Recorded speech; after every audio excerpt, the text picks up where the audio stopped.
পৃথিবীর পরাশক্তিরা এখন আণবিক যুদ্ধের জন্য তৈরি হচ্ছে। একদিকে আমেরিকা, আর একদিকে রাশিয়ান জোট।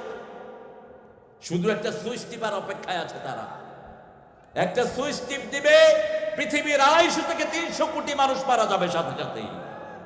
কারণ আগের অ্যাটমিক বোম থেকে এখনকার পারমাণবিক বোম 1000 গুণে বেশি পাওয়ারফুল। রাসূল 1400 বছর আগে বলেছেন, আল হারবুল মালহামা, গোস্ত খসে খসে পড়বে মালহামা লাহাম থেকে, অর্থাৎ আপনার গোস্তগুলো, শরীরের গোস্তগুলো শরীর থেকে আস্তে আস্তে পয়জনের কারণে পড়ে যাবে ছিঁড়ে।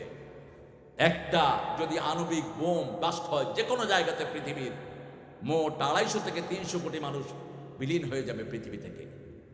এজন্য আমাদের প্রত্যেকের আল্লাহমুখী হওয়া উচিত। আল্লাহ এই বোমগুলোকে আপনি অকার্যকর করে দেন। চিৎকার করে বলেন আমিন। আমরা শত্রুতা ভুলে যাব, হানাহানি ভুলে যাব। আমার ভাইকে আমি কাছে টানবো, আমি মানুষের কাছে পৌঁছে দিব লা ইলাহা ইল্লাল্লাহু মুহাম্মাদুর রাসূলুল্লাহ সাল্লাল্লাহু। 3 নম্বরে রাসূল প্রতিদিন সূরা বাকারা পড়তেন, কারণ তিনি বলতেন যারা সূরা বাকারা পড়ে সব বরকত আল্লাহ তাদেরকে দান করে দেয়। আর যে সূরা বাকারা ছেড়ে দেয় সব দুঃখ তার কপালে আসে। রাসূল সাল্লাল্লাহু আলাইহি ওয়াসাল্লাম বলছেন, কোন নতুন ঘরে ঢুকবা, কোন নতুন ব্যবসা শুরু করবা, কোন নতুন কিছু করবা, সূরা বাকারা পড়ো। যেই ঘরে সূরা বাকারা পড়া হয় শয়তান ওই ঘরকে কবজায় নিতে পারে না। এই সূরা বাকারা হলো এনসাইক্লোপিডিয়া অফ কোরআন। সারা কোরআনে যতগুলি বিষয় সবগুলো সূরা বাকারায় দান করেছেন কে? ইসলামের 5টা আরকান কয়টা? কালেমা, সালাত, যাকাত, হজ, রমাদান, কয়টা? এই 5টা এই সূরায় দান করেছেন কে? আবার এই সূরাতে মুসা আলাইহিস সালামের সবচেয়ে বেশি ঘটনা দান করেছেন কে? ইব্রাহিম আলাইহিস সালামের কোরবানির কথা দান করেছেন কে? তিনি আত্মসমর্পণ করেছেন, আমরাও আত্মসমর্পণ করব কার কাছে? এখন আমাদের দেশে আমরা দেখি কিছু কিছু মানুষ ইসলামের বিরুদ্ধে কথা বলে, কিছু কিছু মানুষ কোরআনের বিরুদ্ধে কথা বলে। এদের কারণে এই দুর্ভিক্ষের পথ পরিষ্কার হচ্ছে। মসজিদের বিরুদ্ধে কথা বলে, হেফজখানার বিরুদ্ধে কথা বলে। একটা হেফজখানা যে কত বড় রহমত, আপনারা পাশের হেফজখানাগুলো ভিজিট করবেন, দেখবেন একটা হেফজখানা গেলেই মনটা শান্ত হয়, হৃদয় অন্যরকম প্রশান্তি নামে। আমি পৃথিবীর বহু স্কুল আল্লাহ আমাকে ভিজিট করিয়েছেন। পৃথিবীর টপ 10 স্কুল আমেরিকাতে আমার ভিজিটের সুযোগ আল্লাহ করে দিয়েছেন। আমি এত পরিষ্কার দেখিনি যত পরিষ্কার আমাদের হেফজখানাগুলো। ছেলেগুলো ডিসিপ্লিন মানে। কিছু ওস্তাদ আছে হাফেজদেরকে পিটায় বেধড়ক, এগুলো খুবই কম, এখন কমছে। এরা আরো কমে যাক, ঠিক কিনা? তবে মারামারি স্কুলে কি কম? কথা কন না কেন? স্কুলে কি কম? না, মারামারি কোনোভাবেই আমরা আকাঙ্ক্ষা করি না। কারণ আমাদের ছেলেরা পৃথিবীর সবচেয়ে জ্ঞানী, আমাদের ছেলেরা পৃথিবীর সবচেয়ে ব্রেনি ছেলে। পৃথিবীতে গত 15 বছর যাবৎ প্রতি বছর পৃথিবীর সব হাফেজদের মধ্যে 120টা দেশের মধ্যে ফার্স্ট হচ্ছে বাংলাদেশের ছেলেরা। চলে যাবে সভাপতি, চলে গেলে সভা থাকবে। বসেন। অসুস্থ? আচ্ছা, অসুস্থ তিনি, আল্লাহ শাফা দান করুন। বলেন আমিন। সূরা বাকারা পড়বেন তো? 3 দিন পড়বেন, 3 দিনে একবার। কয় দিনে? 3 দিনে একবার পড়েন সূরা বাকারা। যারা পড়বে 3 দিন পর্যন্ত শয়তান তাদের ঘরের দিকে উকিও দেয় না। রাসূল সাল্লাল্লাহু আলাইহি ওয়াসাল্লাম বলছেন, একজন সাহাবী ঘরের ভিতরে সূরা বাকারা পড়া শুরু করলেন। সাহাবীর নাম হলো ইয়াহিয়া। কি নাম? ইয়াহিয়া। সূরা বাকারা পড়ছেন, ওনার ঘোড়াটা লাফাচ্ছে। তিনি বলছেন, আমি যত পড়ছি ঘোড়া তত বেশি লাফাচ্ছে। আমি যখন তেলাওয়াত বন্ধ করি ঘোড়ার লাফানি বন্ধ হয়ে যায়। আমি চিন্তা করলাম, আমি যদি বেশি তেলাওয়াত করি ঘোড়ার পাশে আমার ছেলেটা ঘুমানো, ছেলের বুকের উপর ঘোড়া পড়ে ছেলেটা মারা যেতে পারে। আমি সূরা বাকারা পড়া বন্ধ রাখলাম। বাহিরে গিয়ে দেখি সারা আকাশ জুড়ে নূরের ফেরেশতা, সারা আকাশ জুড়ে শুধু নূর আর নূর। আমি রাসূল সাল্লাল্লাহু আলাইহি সাল্লামকে সকাল বেলায় গিয়ে বললাম, ইয়া রাসূলুল্লাহ সাল্লাল্লাহু আলাইহি সাল্লাম, আমি সূরা বাকারা পড়েছি, দেখেছি আমার ঘরের উপরে লাইট আর লাইট। রাসূল সাল্লাল্লাহু আলাইহি সাল্লাম বলছেন, এরা নূরের ফেরেশতা, সারা রাত যদি তুমি এই সূরা পড়তা, সারা রাত এই ফেরেশতা তোমাকে পাহারা দিয়ে দিত। ফেরেশতা আছে যেখানে বিপদ নাই, সেখানে ফেরেশতারা কার শূন্য? আল্লাহর শূন্য। সূরা বাকারা পড়বো, অন্তত যারা সূরা বাকারার শেষ দুই আয়াত রাতের বেলায় পড়ে, রাসূল সাল্লাল্লাহু আলাইহি সাল্লাম বলছেন, বুখারী মুসলিমের বর্ণনা, কাফাতা কাফাতা, একজন লোক সারা রাত তাহাজ্জুদের নামাজ পড়লো, যেই সওয়াব পাবে সূরা বাকারার শেষ দুই আয়াত যারা পড়বে, সেই সওয়াব আল্লাহ তাআলা আমলনামায় দান করে দিবে। আবার রাসূল সাল্লাল্লাহু আলাইহি সাল্লাম বলছেন, দুটি জায়গা কোরআন শরীফের নূর যারা পড়বে, এই দুটি জায়গার সবটাই আল্লাহ নিজে কবুল করে নেয়। দুটি সূরা, একটা সূরার শেষ দুই আয়াত, আবার একটা সূরা পরিপূর্ণ যারা পড়বে, তাদের সারা শরীরে আল্লাহ আলোর বাতি, নূরের বাতি জ্বালিয়ে দিবেন। তারা কবরে গেলে নূর হয়ে যাবে, আখিরাতে নূর হবে, পুলসিরাত পার হয়ে যাবে নূরের কারণে। আল্লাহু আকবার। সেই দুটি জায়গা হলো সূরা বাকারার শেষ দুই আয়াত আর সূরাতুল ফাতিহা। রাসূল সাল্লাল্লাহু আলাইহি সাল্লামের কাছে শেষ দুই আয়াত নিয়ে একজন স্পেশাল ফেরেশতা দুনিয়াতে নাজিল হলেন। রাসূল সাল্লাল্লাহু আলাইহি সাল্লাম বসে আছেন, জিবরাইল আমিন আলাইহিস সালাম সামনে বসা। হঠাৎ করে একটা আওয়াজ হলো। রাসূল সাল্লাল্লাহু আলাইহি সাল্লাম বলেন, আওয়াজ কিসের? জিবরাইল আমিন আলাইহিস সালাম বললেন, আল্লাহ আকাশে একটা দরজা খুলেছেন, এই দরজা আগে কখনো খোলা হয়নি। দুজন ফেরেশতা নাজিল করবেন, এই দুইজন ফেরেশতা আগে কখনো নাজিল হয়নি। এই সূরা বাকারার শেষ দুই আয়াতের জন্যই আল্লাহ দরজা খুলে দিয়েছে। পড়বেন তো? পড়বেন তো?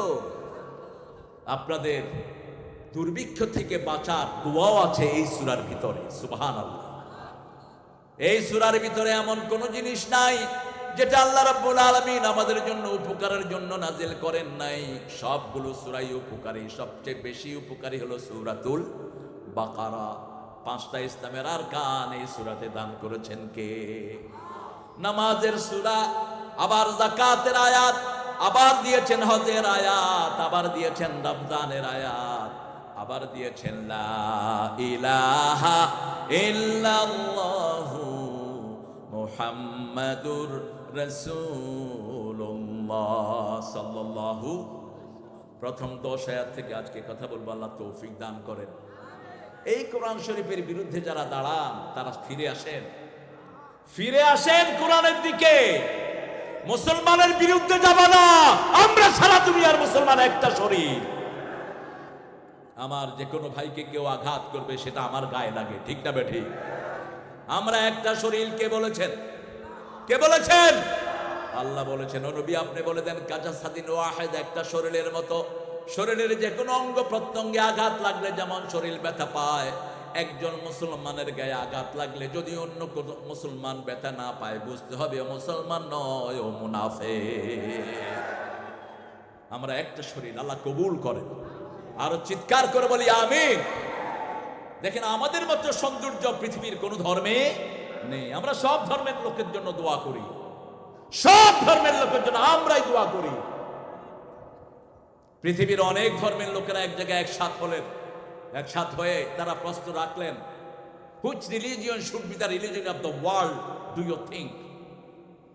এই পৃথিবীর সব মানুষের জন্য কোন ধর্মটা সবচেয়ে বেশি প্রযোজ্য?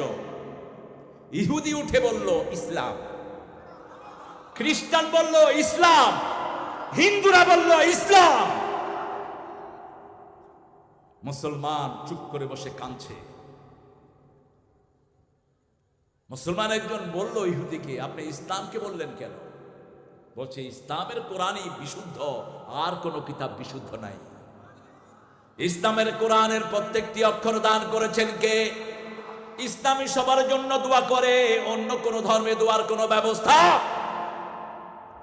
আমার হিন্দু ভাইদের সাথে দেখা হলে ওনারা দোয়া করতে পারেন না, বলে আদাব। কি বলে? আদাব। আমরাও বলি আদাব। অথবা বলবেন নমস্তে। নমস্তে মানে হলো আমার মাথা তোমার ঠ্যাঙের তলে। খ্রিস্টান ভাইদের সাথে দেখা হলে বলে হাই, তুইও শেষ আমিও শেষ, তুইও হাই আমিও হাই, অথবা বলে গুড মর্নিং।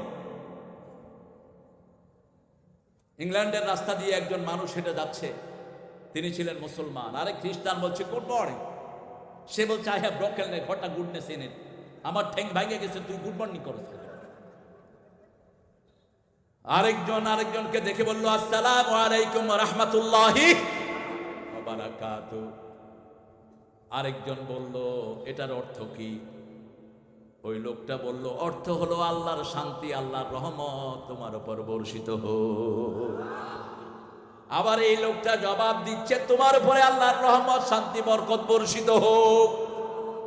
একজন আরেকজনের সাথে হাত মিলায় দোয়া করে ইয়াগফিরুল্লাহু লানা ওয়া লাকুম, আল্লাহ আমাদেরকে মাফ করে দেন, তোমাদেরকেও যেন মাফ করে দেন। আর দুনিয়ার কোন ধর্মে এরকম দোয়া পাওয়া যায় না। সব নবীরা একটা দোয়া করতেন, সেটাও এই সূরা বাকারাতে আল্লাহ দিয়েছেন।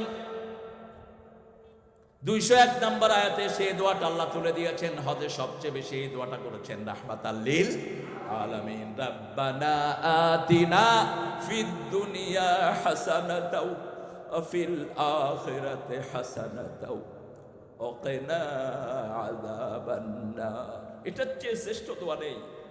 একটা দোয়ার ভিতরে সব ঢুকিয়ে দিয়েছেন আল্লাহ, সব ঢুকিয়ে দিয়েছেন। হে আল্লাহ আমার সারা দুনিয়া সুন্দর করে দেন, আমার আখিরাত সুন্দর করে দেন, আমাদের সবাইকে জাহান্নামের আগুন থেকে বাঁচিয়ে দেন। কি কঠিন দোয়া, একটা দোয়ার ভিতরে সব। এখন হাসানা কি? লাকাদ কানা লাকুম ফি রাসূলিল্লাহি উসওয়াতুন হাসানা, উসওয়ায়ে হাসানা মুহাম্মদ সাল্লাল্লাহু লিমান কানা ইয়ারজুল্লাহ, যারা আল্লাহকে চায়। আপনারা কাকে চান? আঙ্গুল তুলেন উপরের দিকে, বলেন ইয়া রাব ইন্নী আসআলুক ওয়া আসআলু হুব্বাক ওয়া হুব্বা মান ইউহিব্বুক, হুব্বা আমাল আল্লাযী ইউকাররিবু ইলা হুব্বিক। হাতগুলো নামায়। রাসূল সাল্লাল্লাহু আলাইহি ওয়াসাল্লাম বলতেন, সিজদায় বলতেন, রুকুতে বলতেন ইন্নী আসআলুকা ফি'লাল খায়রাত ওয়া তারকাল মুনকারাত ওয়া হুব্বাল মাসাকিন। হে আল্লাহ আপনার কাছে আমি সব ভালো কাজগুলো চাই, সব খারাপ কাজ থেকে আপনার কাছে আমি নিষ্কৃতি চাই, আপনার কাছে মিসকিনদের ভালোবাসা চাই, আপনার মাগফিরাত চাই, আপনার রহমত চাই। এরপর রাসূল সাল্লাল্লাহু আলাইহি ওয়াসাল্লাম বলতেন হে আল্লাহ আমি আপনারে চাই, আমি আপনাকে চাই। ইন্নী আসআলুক ওয়া আসআলু হুব্বাক, আপনার ভালোবাসা চাই।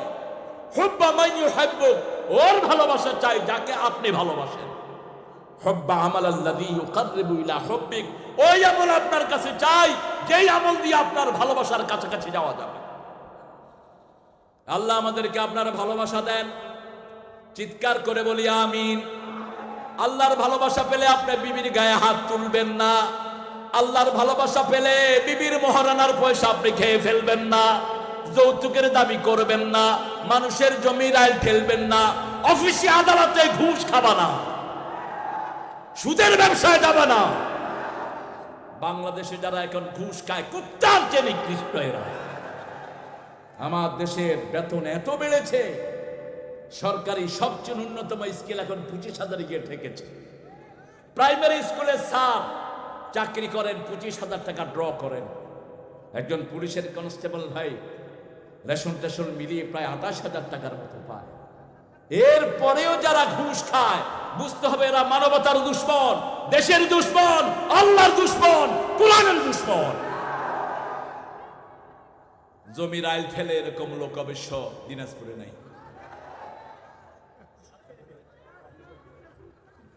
দিনাজপুর বেশি, সব জায়গায় আছে, তবে কিছু কিছু জায়গায় উল্লেখযোগ্য। জমির আইল যারা ঠেলো, রাসূল সাল্লাল্লাহু আলাইহি ওয়াসাল্লাম বলছেন 1 বিঘত যদি আইল ঠেলে নাও 7 তবক জমিন তোমার ঘাড়ে করে তুমি কিয়ামতের ময়দানে জমি চোর হিসাবে উঠবা। এই জমিগুলো তোমার ঘাড়ে থাকবে, আর কিয়ামতের লোকেরা দেখবে আল্লাহ জমি চোর জমি ঘাড়ে করে উপরের দিকে উঠতেছে। জমি চুরি করে করে অনেকে হজেও যায়, আছে না নাই? হজে গেছে গুনাহ মাফ করার জন্য, সেখানে গিয়ে গান গায়া আরো গুনাহ নিয়ে আসছে। এরকম খবিশও বাংলাদেশে আছে না নাই? কি নিয়ে আসলো, কি বুঝলো? মক্কায় আমরা যাই গুনাহ মাপির জন্য, ঠিক কিনা? কিন্তু সেখান থেকে এসে যদি গুনাহ করি, গুনার শাস্তি কম হবে না বেশি? বেশি হবে শাস্তি। আল্লাহ রাব্বুল আলামিন সেজন্য সূরা বাকারাতে খুব সুন্দর বর্ণনা দিচ্ছেন, পড়েন আউযু বিল্লাহি মিনাশ শাইতানির রাজিম বিসমিল্লাহির রাহমানির রহিম আলিফ লাম মিম যালিকাল কিতাবু লা রাইবা ফীহি হুদাল লিল মুত্তাকিন الذين يؤمنون بالغيب ويقيمون الصلاة ومما رزقناهم ينفقون আরে আল্লাহু আকবারের তেজ নাই? ওই মসকান থেকে শিক্ষা গ্রহণ করো। এক তাকবীর দেব, দুশমনের সব অস্ত্র ভেঙে খান হয়ে যাবে। মাত্র 18 জন মুসলমান তাকবীর দিয়েছে, লক্ষণ সেন বাংলাদেশ ছেড়ে পালিয়ে গেছে। সেই তাকবীর আমাদের কাছে এখনো আছে না নাই? জোরে বলেন আল্লাহু আকবার, আল্লাহু আকবার।